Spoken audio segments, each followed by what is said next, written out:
नाथचरित्र भाग 3. रामकृष्ण हरी जय हरी. नदी दिव्य गोदा तटीचा निवासी, सदा प्रिय जो सज्जना वैष्णवासी. जया वर्णिता प्रेम आल्हाद चित्ता, नमस्कार माझा सद्गुरु एकनाथा. एकनाथ महाराज की जय. दुसऱ्या भागामध्ये आपण समाजातील भीषण परिस्थिती आणि भयंकर वातावरण ते आपण ऐकलं आणि त्यामुळेच 12 वर्षाचा एकनाथ भांबावला. गाव कुसाबाहेरच्या समाजाच्या चेहऱ्यावरील लाचारी दीनभाव त्याला अस्वस्थ करू लागले. त्यांच्या नेत्रातील विझलेली चमक एकनाथांच्या अंतःकरणावर वेदनेचे ओरखडे काढू लागले. त्याला स्वतःला सारच मिळालं होतं. तहान लाडू भूक लाडूंनी पितळी डब्बे गच्च भरले होते. आजोबांची माया होती, अंगावरची रुईची अंगी टोपरी होती, जनात मिरवायला गळ्यात सोनसाखळी होती, खेळायला खूप सवंगडी होते, डुंबायला गोदामाईचं विस्तीर्ण पात्र होतं, हुंदडायला प्रशस्त वाळवंट होता, ऐकायला नव्या नव्या बुवांची कीर्तन होती, रात्री निश्चित असं निजायला आजीची उबदार गोदडी होती. पण तरीही एकनाथ अस्वस्थ होता, उपाशी होता, एकटा होता. पैठणला यात्रा पर्वणीनिमित्त अनेक परीचे लोक येत. जपी येत, तपी येत, संन्यासी येत, योगी येत, महंत, बैरागी, गोसावी, मानभाव, फडकरी, भजनी, पुजारी, कथेकरी, पुराणिक अशी नाना प्रकारची माणसं येत. सुगीच्या दिवसात गोंधळी, भुते, वाघ्या मुरळी, भराडी, पोतराज, जोगतिणी, चित्रकथी, नंदीवाले, बहुरूपी यांची हमखास फेरी येई. अश्विन कार्तिकातल्या एखाद्या रामप्रहरी कमरेला लंगोटी, पांघरायला घोंगडी, माथी घोंगडीची शंखाकृती टोपी, काखेत झोळी, हातात घुंगरांची काठी असा वेश परिधान केलेला पांगुळ धर्म जागो धर्म जागो असा घोष करत खालच्या आळीतून वरच्या आळीत प्रगट होई. पांगुळ आला, पांगुळ आला, पांगुळ आला असं गरजून सूर्योदयाची वार्ता सांगे.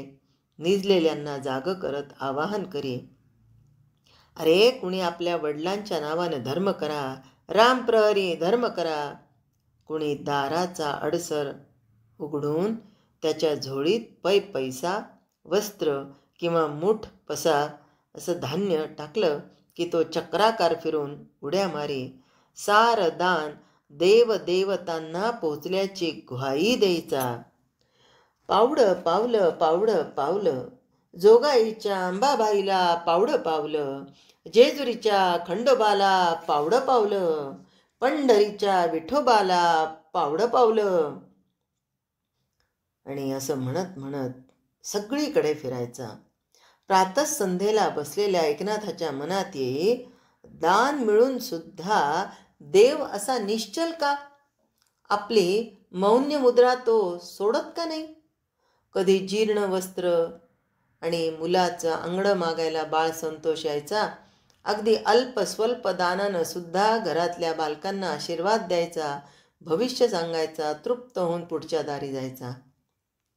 एकनाथाच्या मनात यायचं, फाटकं वस्त्र मिळालं तरी संतुष्ट होणाऱ्या माणसांना जाणून बुजून उघडं नागडं ठेवण्याचा अधिकार कोणी दिला? चातुर्वर्ण्याच्या या अधिकारांना हे कोणी दिलेलं आहे?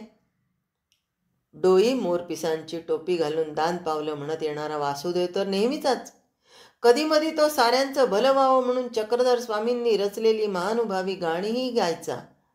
पायातल्या चाळांच्या नादात आणि हातीच्या चिपळी टाळ्यांच्या तालात गाता गाता रंगून जायचा.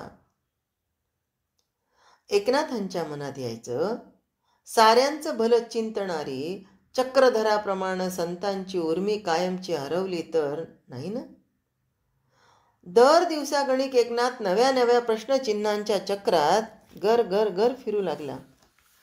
दररोज संध्याकाळी चक्रपाणींच्या ओसरीवर शंभो भट नावाचे एक पुराणिक यायचे. 18ही पुराणं आपण सांगू शकतो असा त्यांचा दावा होता. एक दिवस न राहून एकनाथांनी त्यांना विचारलं, शास्त्री बुवा, तुम्ही नेहमीच देवाच्या अवतारांची पुराणं सांगता, दुष्टांचा संहार करण्यासाठी, सज्जनांना सुखी करण्यासाठी परमेश्वर अवतार घेतो म्हणतात. पण तरीही बहुसंख्य माणसं अशी दुःखी कष्टी का हो? हे एकेकाचं प्राक्तन आहे बाळा. ते आपल्या मागच्या जन्मीच्या कर्माची फळं भोगत असतात. शंभो भट पोथी गुंडाळत म्हणाले आणि समोरचे दुधाने भरलेले फुलपात्र त्यांनी तोंडाला लावलं आणि ताबडतोब निघायचा विचार करणार तितक्यात मग निदान या जन्मी तरी चांगली कर्म करायला त्यांना शिकवायला नको का हो शास्त्री बुवा? साऱ्याच वेदांनी सत्कर्माचा पुरस्कार केला आहे ना. ते वेदच या बहुजनांना शिकवले तर हो. हे एकनाथांचे म्हणणं बरं का. विशेषतः शूद्रांना त्याची खरी गरज आहे ना. वेद देववाणीत आहेत, त्यांना का ठो कळणार? अहो त्याचा अर्थ तरी समजेल का? शंभो भट पानाला अंगठ्यानं चुना लावत लावत म्हणाले. मग नाथ पुढे हजर जबाबी. अहो मग प्राकृतामधून निदान त्याचा भावार्थ सांगावा. उत्तम प्रपंच कसा करावा, आत्मसन्मानानं कसं जगावं. शंभो भटांनी डोळे विस्पारले. उपर्ण झटकत उठताना ते म्हणाले, प्राकृतात छे छे छे छे, अब्रह्मण्यम अब्रह्मण्यम. एकनाथ त्यांच्या पोथीचं गबाळ त्यांच्या हाती देत म्हणाला, अब्रह्मण्यम कसं असेल? ज्ञानेश्वरांनी नाही का संस्कृत गीता प्राकृतात सांगितली? शंभो भट अवाक झाले. इतक्या लहान मुलानं विचारलेल्या प्रश्नाचं उत्तर त्यांच्याजवळ नव्हतंच. ते एकनाथाची खोटी समजूत काढत म्हणाले, हे बघ, हे असले वेडे प्रश्न विचारू नयेत तुझ्यासारख्या शहाण्या मुलानं. तुला काही कमी आहे का? खूप खेळावं, चांगलं चुंगलं खावं प्यावं, मानेवर खडा ठेवून संथा घोकावी, शास्त्र शिकावीत, मोठेपणी विद्वानांशी धर्मचर्चा करावी, फड जिंकावेत, धर्मसभा जिंकाव्यात, मान सन्मान मिळवावेत, उत्तम प्रपंच करावा. तुला हव्या कशाला या शूद्रांच्या उठा ठेवी? शास्त्री बुवा, तुम्ही म्हणता त्याप्रमाणे मी केलं तर फक्त माझाच स्वार्थ पुरा होईल ना. कदाचित मी उद्धरूनही जाईन, पण त्यामुळं या बहुजनांचा उद्धार होणार आहे थोडाच. त्याचा एखादा तर उपाय सांगावा मला. एकनाथ काहीशा तीव्रतेनं म्हणाला, पण तुला कशाला हवा रे हा उमाळा? साऱ्या समाजानंच त्यांना दूर ठेवलं आहे. त्यांना मिठी मारून काय पडणार आहे तुझ्या पदरात? असलं काही करणार असेल तर प्रथम शेंडी उतरव आणि जानवं काढून टाक. शंभो भट रागानं उद्गारले. समजा नसलं जानवं आणि शेंडी तर काय होईल? एकनाथ मिश्किलपणे म्हणाला, अरे तुझं ब्राह्मणत्वच नाहीसं होईल. शंभो भट, म्हणजे नेमकं काय होईल? तुझा वेदाध्ययनाचा अधिकार काढून घेतला जाईल. शंभो भट, तो अधिकार फक्त ब्राह्मणांनाच कोणी दिला हो? हे तुझ्या या असल्या अगोचर प्रश्नांना माझ्याजवळ उत्तर नाही. उद्यापासून मी काही तुला पुराण सांगायला यायचं नाही. चक्रपाणींना म्हणा, दुसरा कुणीही पुराणिक शोधा. एकनाथांनी पुढचा प्रश्न विचारायच्या आतच शंभो भट ओसरीच्या पायऱ्या उतरले. पडवीतले जोडे पायात अडकून अंगणातून बाहेर पडले. पुढच्या वळणावर वळून दिसेनासे झाले. एकनाथ काहीसा हिरमुसला. ओसरीवरच्या देवघरा शेजारच्या कोपऱ्यात गुडघे हनवटीशी टेकून एकटाच विचार करत बसला. मनात उठणाऱ्या प्रश्नचिन्हांच्या चक्रीवादळानं आपल्याला भोवळ येत आहे असं त्याला भासू लागलं. आपल्या हातून नकळत शंभो भटांच्या सारख्या ज्येष्ठाचा अपमान झाला याचीही त्याला खंत वाटू लागली. सूर्य मावळतीला झुकला. गाई गुरं रानातून घराकडे निघाल्या. मंदिरातले नंदादीप चेतले. एरंडीच्या तेलाचा लामण दिवा घेऊन सरस्वतीबाई ओसरीवर आल्या. कोपऱ्यात बसलेल्या एकनाथाला पाहून त्यांना काहीसा धक्का बसला. रोज यावेळी गोदामाईच्या वाळवंटात हमामा हुतुतू खेळणारा, चेंडूफळीचा डाव मांडणारा आपला हा उत्साह भरला नातू आज असा कातरवेळी ओसरीच्या कोपऱ्यात दुश्चित बसलेला पाहून त्यांचं अंतःकरण कळवळलं. त्याच्याजवळ बसून त्याच्या कपाळावरून ममतेनं हात फिरवत त्यांनी कातर स्वरात विचारलं, काय झालं माझ्या बाळकृष्णाला? अशा कातरवेळी दुःखित होऊन का बसला इथं? एकनाथानं अबोलपणे हरवलेल्या दृष्टीतून आजीकडे फक्त पाहिलं. कसं नुसं होतंय का? अगं बाई, कपाळावरही गरम लागतंय. चल उठ, माझ घरात पासोडीवर पड जरा. मी भाताचा आधण ठेवते चुलीवर.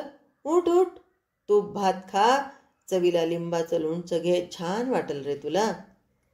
सरस्वतीबाई वात्सल्य स्वरात म्हणाल्या, मला काही होत नाही आजी, मी अगदी छान आहे. कपाळावरचा आजीचा हात दूर करत एकनाथ म्हणाला, मला काही होत नाही आहे. मग असा का बसलायस इथं दिवा भितासारखा? शंभो भट रागवले? उद्यापासून पुराण सांगायला येणार नाही म्हणाले. का? माझ्याकडून नकळत त्यांचा अपमान झाला. म्हणजे तू काहीतरी अगोचर प्रश्न विचारले असशील. ग, मी फक्त एवढंच विचारलं. शेंडी तुटली, जानवं तुटलं तर ब्राह्मणत्व नाहीसं होतं का? हे, हा कसला बाई प्रश्न? उंबराच्या झाडाला आंबा लटकेल का? असंच काहीचं विचारणं झालं की रे हे? परमेश्वराची इच्छा असेल तर घडेलही कदाचित तसं. देवाच्या असं कधी मनात येणारच नाही. तसं असतं तर देवानं 2 स्वतंत्र झाडं निर्माणच केली नसती. एकाच झाडाला 2 फळं, गंमतच गंमत. देवानं फक्त एकच वृक्ष निर्माण केला आहे आजी, माणूस नावाचा. माणसानंच त्याचे 4 भाग केले आणि त्याचा चातुर्वर्ण बनवला. सवर्णाला गोड फळं, शूद्राला मात्र कटू. मामांजींचा अंश शोभतोस रे खरा. मला मेलीला काय कळणार रे त्यातलं? आता उठ, देवापुढं दिवा लाव, शुभंकरोती म्हण. इकडून घरी येणं झालं की वाढते हो जेवायला. आज वरणफळं केली आहेत, ती गोड मानून घे माझ्या लाकरा. गोड आहे ग माझं कोकरू. असं म्हणत आजीनी नातवाचा लाड केला आणि त्याला देवाजवळ बसायला सांगितलं. जय हरी, रामकृष्ण हरी.